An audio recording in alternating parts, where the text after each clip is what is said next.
my students, for your timely arrival with sincere mentality to learn English grammar. What I want to say in today's class is about the change of voice from active to passive in future perfect tense. আজকের যে ক্লাসটা সেটা future perfect টেন্সে active থেকে passive voice কি করে করতে হয়, how to change from active to passive in future perfect tense. হ্যাঁ, তা এইটা তোমরা মন দিয়ে শোনো। দ্য ফিউচার পারফেক্ট টেন্স হচ্ছে কি, that kind of activity which comes to end at a particular point of time in the future. আমি আগেই বলেছি, মানে ভবিষ্যতে কোনো একটা সময়ে কাজটা একেবারে শেষ হয়ে যাবে এটা আমি আশা করছি, এবং সেই সময়ের মধ্যেই আমি কাজটা শেষ করে ফেলবো এটা আমি অপর একজনের কাছে প্রকাশ করছি। এইটাই বোঝালে ফিউচার পারফেক্ট টেন্স হয়, আমরা সবাই তা জানি। তা এখন অ্যাক্টিভ ভয়েস থেকে প্যাসিভ ভয়েসে কি করে আনতে হয় সেটাই আলোচনার বিষয়। তাহলে আমরা প্রথমে দেখি ফিউচার পারফেক্ট টেন্সের অ্যাক্টিভ ভয়েস স্ট্রাকচারটা। অ্যাক্টিভ ভয়েস স্ট্রাকচার করতে গেলে প্রথম সাবজেক্ট আসে, তারপরে ভার্ব। এই ভার্বটা কেমন করে বসাতে হয় সেটাই হচ্ছে একটা প্রশ্ন। সাবজেক্টের পরে শ্যাল বা উইল, তারপরে হ্যাভ, তারপরে মেন ভার্বটা পাস্ট পার্টিসিপল ফর্মে যায়, তারপর object, and then rest part of the clause. তাহলে আমি কি বললাম, প্রথমে সাবজেক্ট, তারপর আসে শ্যাল বা উইল, তারপর আসে হ্যাভ, তারপরে আসে V3, that means main verb in past participle form, and then object is placed, and then rest part of the clause. This is the structural pattern of active voice in future perfect tense.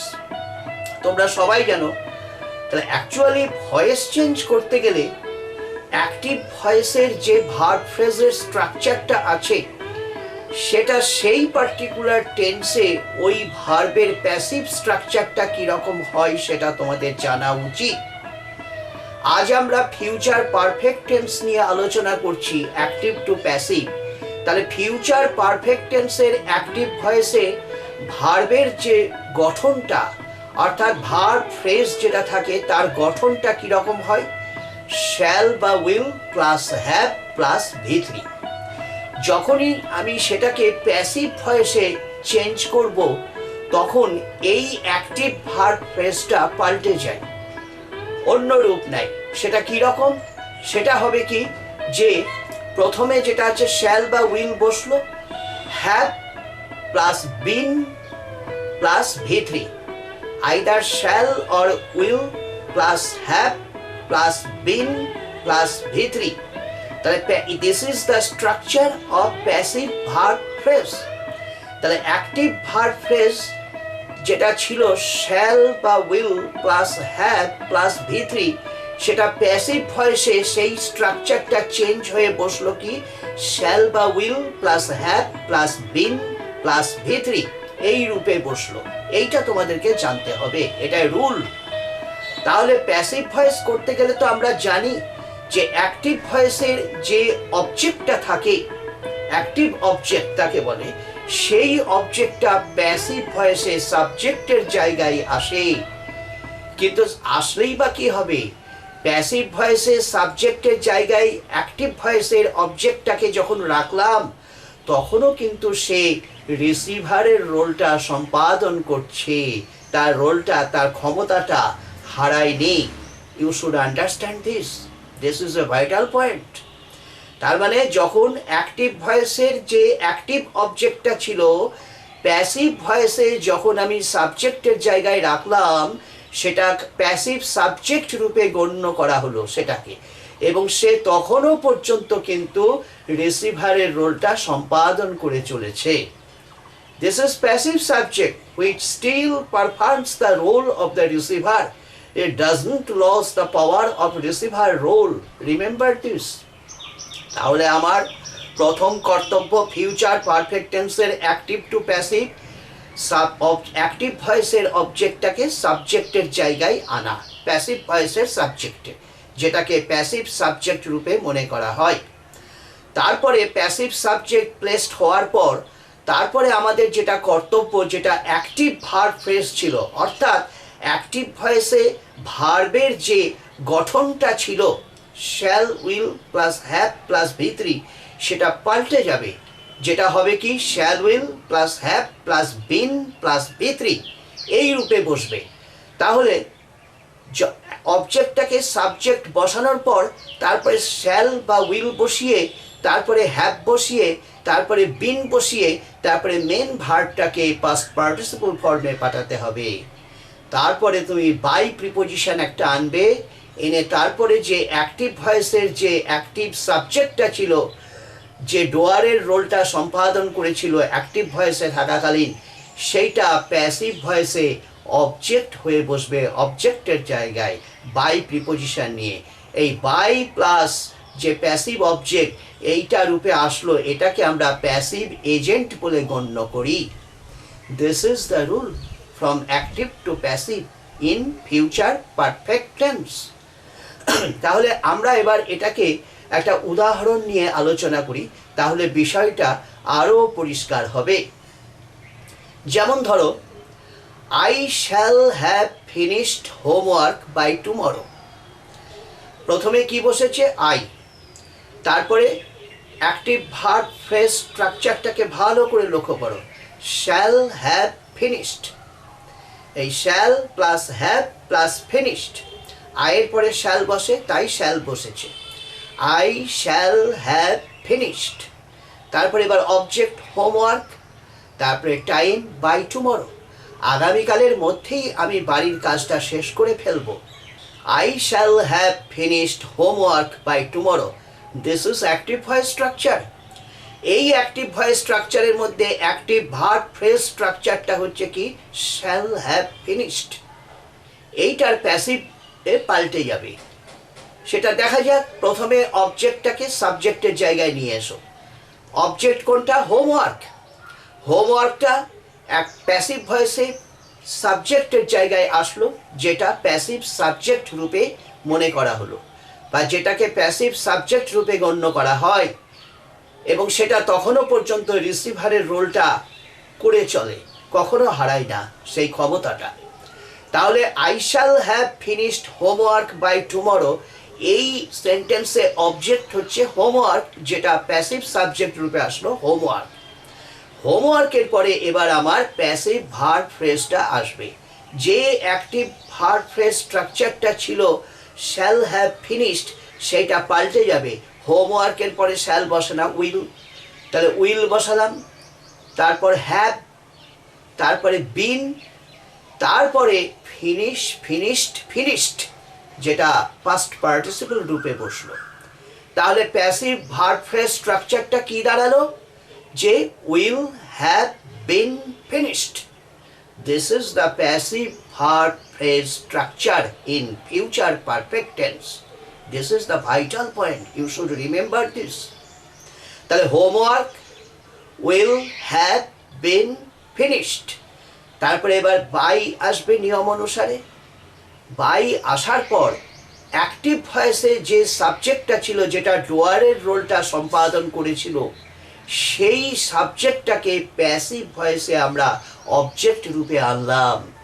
তাহলে I shall have finished homework by tomorrow, এই সেন্টেন্সের যে subject I ছিল, সেই আইটা মিতে রূপান্তরিত হলো, যেটা অবজেক্ট, আয়ের অবজেক্ট মি। তাহলে বাই মি, তাহলে পুরোটা কি দাঁড়ালো? Homework will have been finished by me, তারপরে যে টাইম ফ্রেজটা আছে বাই টুমরো, লাস্টে বসিয়ে দাও by tomorrow. This is the passive voice structure in future perfect tense.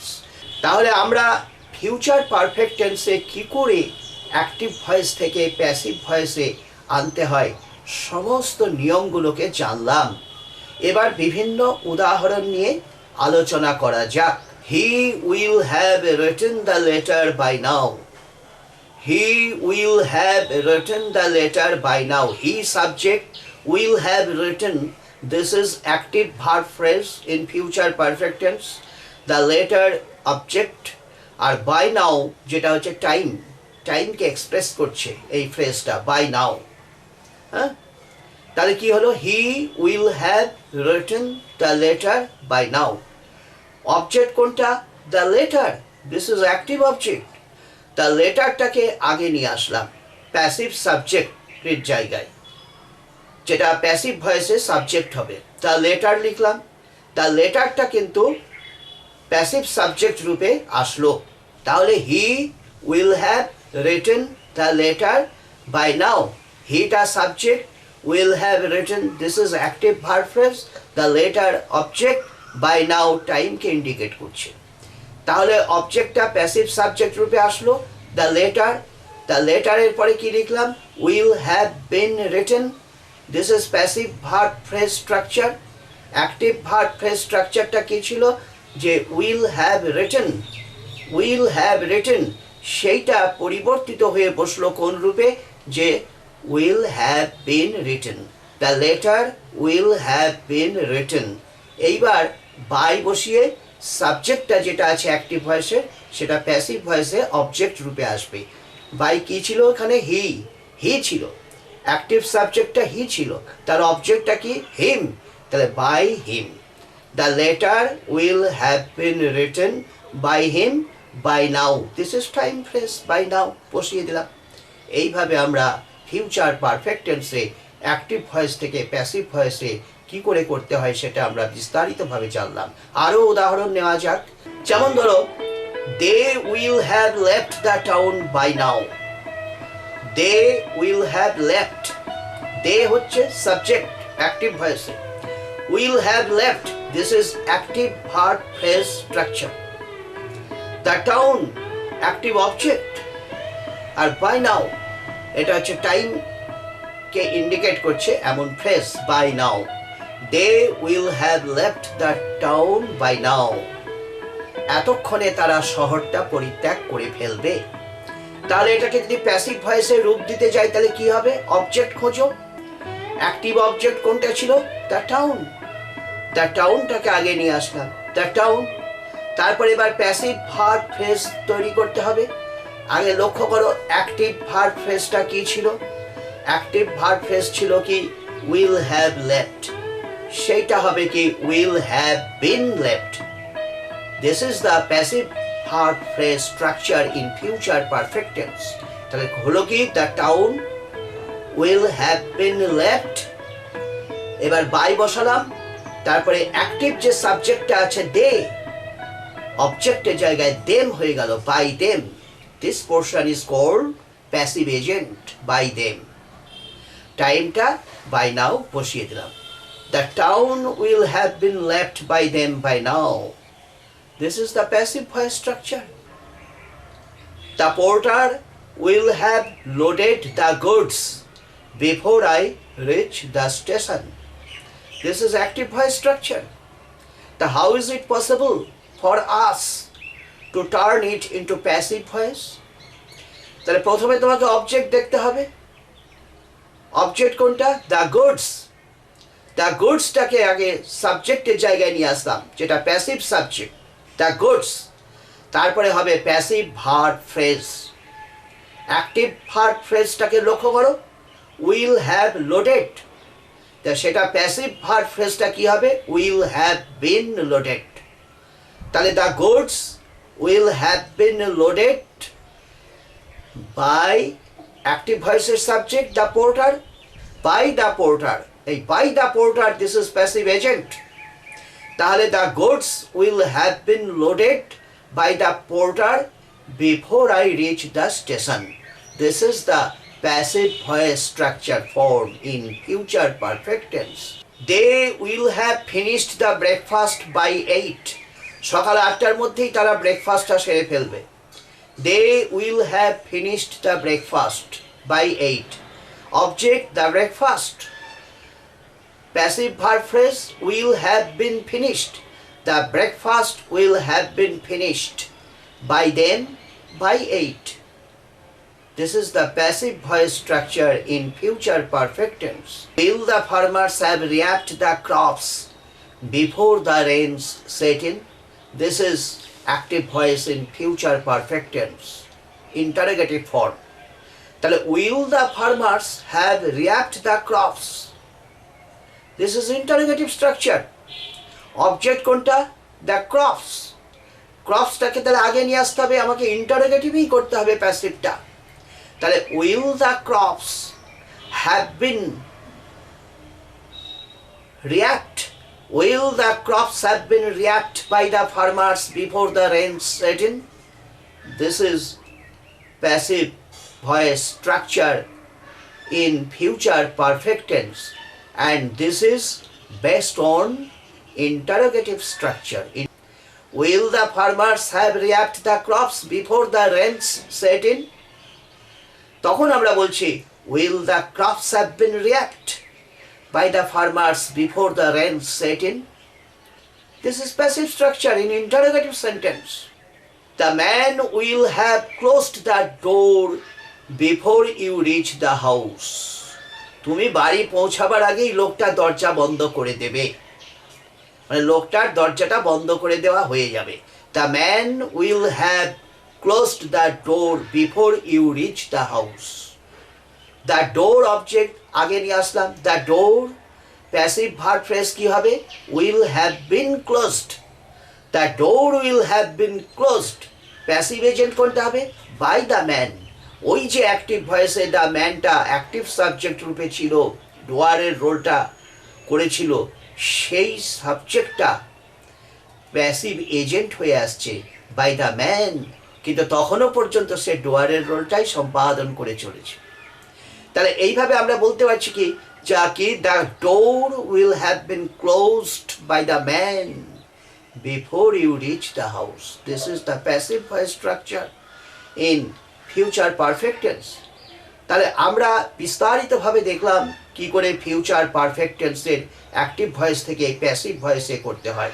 এবার সমস্ত ফর্মগুলো নিয়ে আমরা একটু আলোচনা করি, দেখি। যেমন একটা he will have written the letter by now, এটার নেগেটিভ ফর্ম কি হবে? He will not have written the letter by now. Interrogative ফর্মটা কি হবে? Will he have written the letter by now? Will he have written the letter by now? এবার negative interrogative form কি হবে? Will he not have written the letter by now? বা won't he have written the letter by now? This is affirmative form, negative form, interrogative form, negative interrogative form. এগুলোর passive ভয়েসও এইভাবে চারটে form দেখানো যায়, affirmative, negative, interrogative, negative interrogative. কি করে? He will have written the letter by now. Passive voice করো। The letter will have been written by him by now. Negative form কি হবে? The letter will not have been written by him by now. Interrogative form কি হবে? Will the letter have been written by him by now? Negative interrogative কি হবে? Will not the letter have been written by him by now? বা won't the letter have been written by him by now? These are the four forms: affirmative, negative, interrogative, negative interrogative, active ভয়েসে এবং passive ভয়েসে। যাই হোক, তাহলে আমরা আজকে বিস্তারিতভাবে active voice থেকে passive ভয়েসে কি করে আনতে হয়, বিশেষ করে ফিউচার পারফেক্ট টেন্সে আমরা তা জানলাম। এবং তোমাদেরকে বিশেষভাবে বলছি আমি, তোমরা এগুলো বাড়িতে কালচার করবে, নিজের ব্রেন থেকে নিজের মাথা খাটিয়ে তোমরা উদাহরণ সেট করবে, নিজেই করবে, দেখবে তোমাদের পারফেকশন চলে আসবে, তোমরা পারবে, আশা করি। হ্যাঁ, যাই হোক, তাহলে তোমাদের আরেকবার শুভেচ্ছা, আশীর্বাদ জানিয়ে আমি আবার ক্লাসটা শেষ করছি। পরবর্তী ভিডিওতে আবার তোমাদের সঙ্গে